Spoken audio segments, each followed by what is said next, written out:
I've got 6 strips of bacon in my cast iron pan here, and any bacon will work. The pan is cold, and I just turned the heat on to medium high. I want it to gently come up to temperature, and in doing so it will start rendering down. There was no grease in there, no oil, no butter, no fat at all. We're going to use the fat from the bacon to fry the bacon. Yeah. It is not a Caribbean dish by any stretch of the imagination. However, if you like camping, being in the outdoors and stuff like that, or maybe in the summertime you want to do this outside on the grill, this is when I rock this outside. But today it's raining outside, I really can't do it outside. So I just wanted to make it clear, it is not a Caribbean dish whatsoever. It's something I make for my daughters, and when Polly gets older he will eat it as well too. And I know some of you will be asking whether or not turkey bacon will work in here.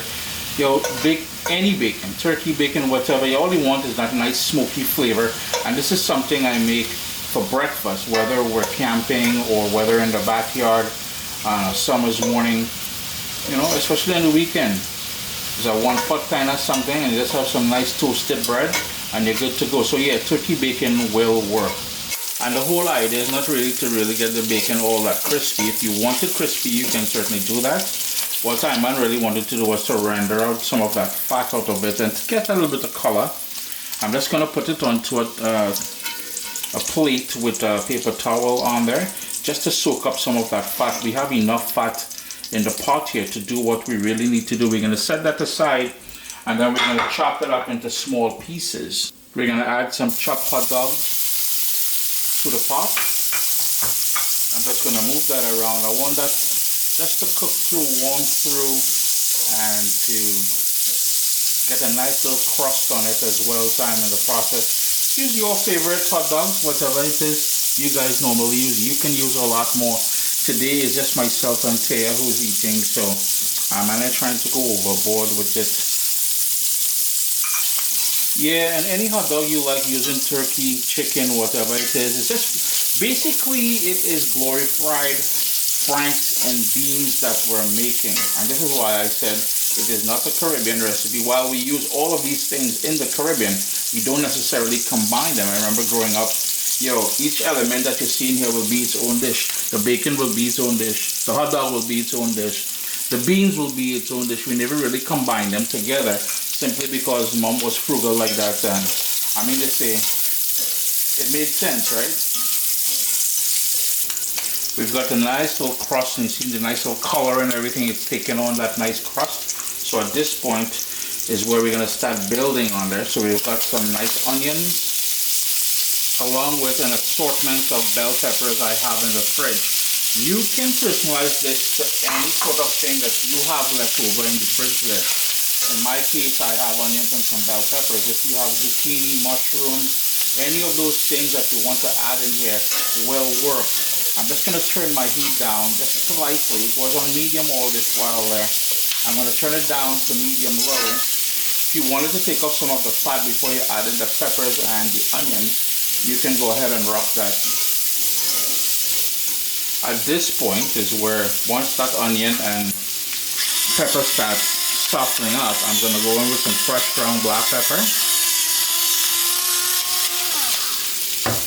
And I've got some thyme. I love little leaves of thyme in there. It gives it a lovely little flavor. You guys know I love my herbs and my thing, right? After all, we are from the Caribbean, so we love using our herbs. I know back in the day, everybody used to get vexed. They come to CaribbeanPod.com and they find no ganja. You talk about hate I used to get back in the day, boy.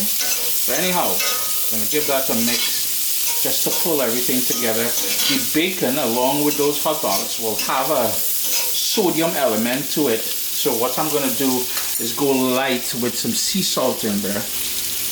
And later on, at the end, we can taste it and adjust that salt. But for now, we just want to soften up the onions and the peppers, which will take about 3 or 4 minutes. And then we will kind of finish up things accordingly. It's been about 3 minutes since I added the peppers and the onions. And this is where now it's time to go back in with the chopped bacon. All of that nice bacon is back in the pot there. We're gonna hit that to stir just to combine everything.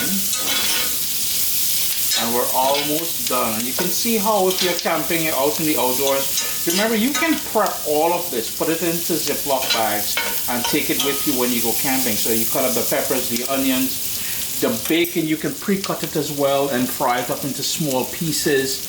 The hot dog, same thing, you know, not a lot of work. And now for the star of the show, baked beans. Use your favorite baked beans. It just so happens Bush's is my favorite. So this is why I like using, well, Bush. I'm not even being paid to say that, but yo, it is the best beans, man. And while the baked beans will already have a sweetness to it, I still like adding a bit of brown sugar, and that is a raw cane sugar that I just went in there with. Just gonna mix everything together now, like so. And all you want to do is pretty much heat through everything and voila, you're done, you know what I mean? So turn the heat down because we're not trying to burn anything, because remember we added the sugar and there's going to be that sweetness, that sort of molasses flavor in there. So, you know, sugars tend to burn pretty easily. And moments before I finish up, some scallions. A couple scallions all chopped up. I'm going to give that a mix and allow the residual heat to do its thing. Sup, soldiers? Listen, if you enjoy this recipe, I'd really appreciate it if you hit subscribe and click that bell notification thing. If you've made the recipe, take a picture and send it to me. Email address down here. I mean, trying to tell people the email address, them butts will take the address and do all kind of thing with it. And tag me on Instagram at Caribbean Pot. I really appreciate you guys, and thanks for being in my kitchen with me today. Irie. Chris here, CaribbeanPot.com. Always a pleasure having you guys here in the kitchen with me. Uncle Chris's version of Franks and Beans. I do hope you guys get the opportunity to give this one a try. It is so simple and so, that nice little sweet cake. I mean, I said a lot of people have a piece of scallion left back there. A lot of people like a little sweetness with their breakfast, or, you know, some nice toast. And this, if you wanted, you can obviously double or triple this. If you are interested, I do a version of this on the grill outside. I do this on the grill outside. I also do a version with plantain. Some of you say plantain. If you would like that recipe, which is a bit more Caribbean, drop me a comment down below. But for now, I hope you guys give this one a try. Irie. Drizzle it all over. And later on, I'm just going to use my fingers and kind of cover everything with it. And that is basically it. Then we've got to stuff the fish. I'm going to flip the fish over, and I'm going to give the other side a generous coating of this lovely marinade that we made